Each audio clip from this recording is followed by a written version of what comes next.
If Upwork feels more expensive right now, you're not imagining it. And no, I don't just mean buying connects. I mean the whole game. Cheap jobs cost more, bad fit jobs cost more, slow clients cost more. And if you're a beginner, the biggest mistake is still thinking a low rate is the safest option. It isn't. It's the most expensive option on the board, and I'll show you a simple rule that fixes it. I've made over $500,000 on Upwork, and I didn't get there by being the cheapest person in the room. I got there by protecting the margin before I protected ego. That's the shift most beginners miss. They ask, how do I win high-budget jobs, and at the same time setting their rate too low. Here is the core idea. On Upwork, your rate is not your profit. Your profit is what survives after proposal costs, platform fees, unpaid messages, revision time, research time, and those lovely surprise tasks that shows up right after a client says, "This should be quick." Beginners look at the top numbers, pros look at what lands on real life. The difference is why some people stay busy and still feel broke. Let's say you take a small job because it looks easy. The budget is low, but you tell yourself it will be fast. Then the client asks for a call, then a second call, then one tiny change, then another change.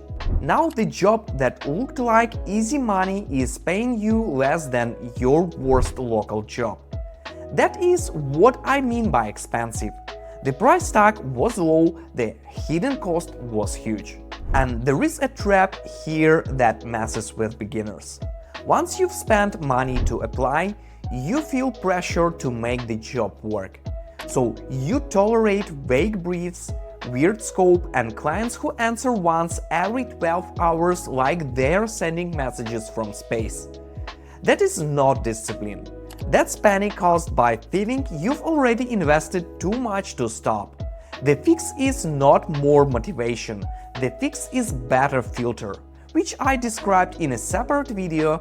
If you didn't see it, then you missed a lot. This is where cheap jobs are dangerous. They leave no oxygen, no room for delays, no room for revisions, no room for learning, no room for one bad client mood swing. A better jobs give you space.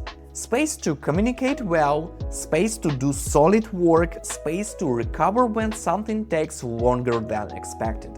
Just imagine if prices everywhere become twice as high. What will you do? Will you blame the market or work twice as long? Do nothing or do only what you did previously lie in the comfort zone, and it doesn't give you benefits. Or you will ask the boss to increase your salary, find another job, or learn something new to increase your value and price. The same thing with Upwork. If it feels expensive, then this margin should be in your rate. Margin isn't greed, margin is stability.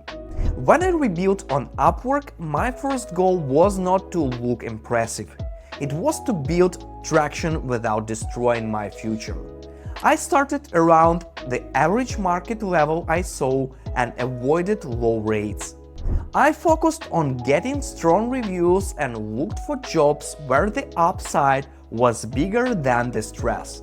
You don't need a perfect profile to use this rule. You just need enough honesty to stop calling bad deals opportunities and enough courage to put a margin in your rate to make you profitable. I write about it in my free guide, which may help you grow your freelance income. The link is in the description. Grab it after this because it will help you apply this idea with a lot less guesswork. And please like, subscribe, and drop a comment. So what should you do now? Raise your floor, decide on the smallest job, the smallest client quality, and the smallest profit margin you will accept. Then defend that line as your business depends on it, because it does. Upwork is not just more expensive when connects cost money, it's more expensive when your standards are weak. The freelancers who win are not the ones chasing the most jobs. They are the ones protecting what job is worth. And if you want the next step, watch my video Why Staying Cheap Will Kill Your Freelance Career, because it connects perfectly to this one.